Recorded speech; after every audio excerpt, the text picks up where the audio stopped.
Connection is supposed to fill you up. Good conversations are supposed to energize you.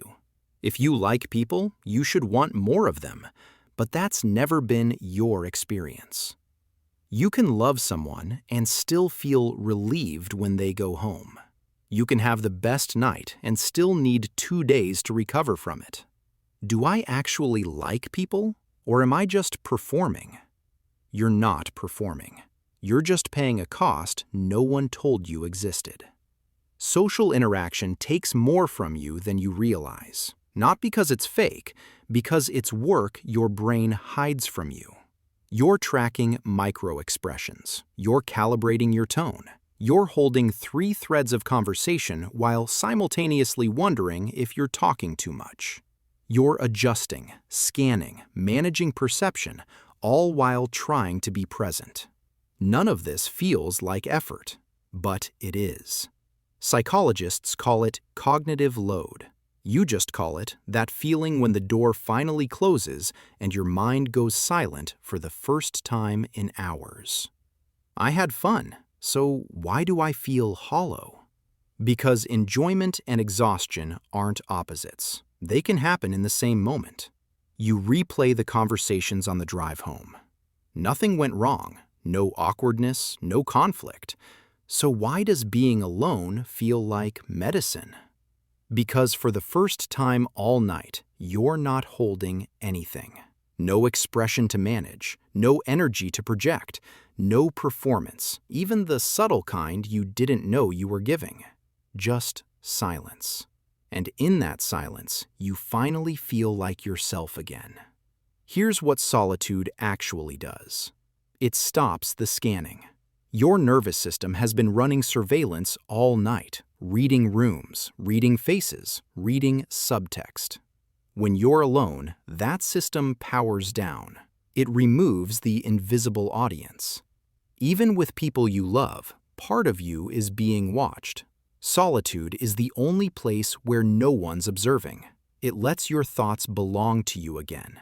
Not organized for conversation, not filtered for presentation, just yours. That's not avoidance. That's your brain finally getting what it needed. But the world doesn't make room for this. Your phone buzzes with group chats that never sleep. Social media shows everyone together, always, like solitude is something to escape. Calendars fill up because empty space feels like failure. And somewhere along the way, you started apologizing for needing what you need. Sorry, I can't make it. Sorry, I'm just tired. Sorry, I need a night in.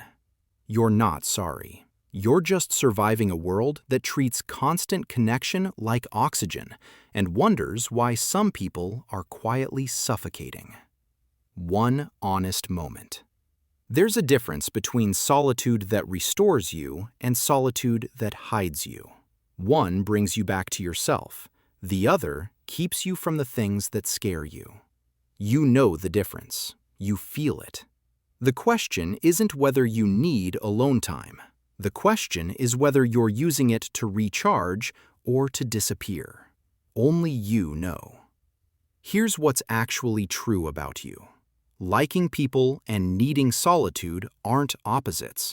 They're not contradictions. They're 2 needs living in the same person, and you're one of the few who actually honors both.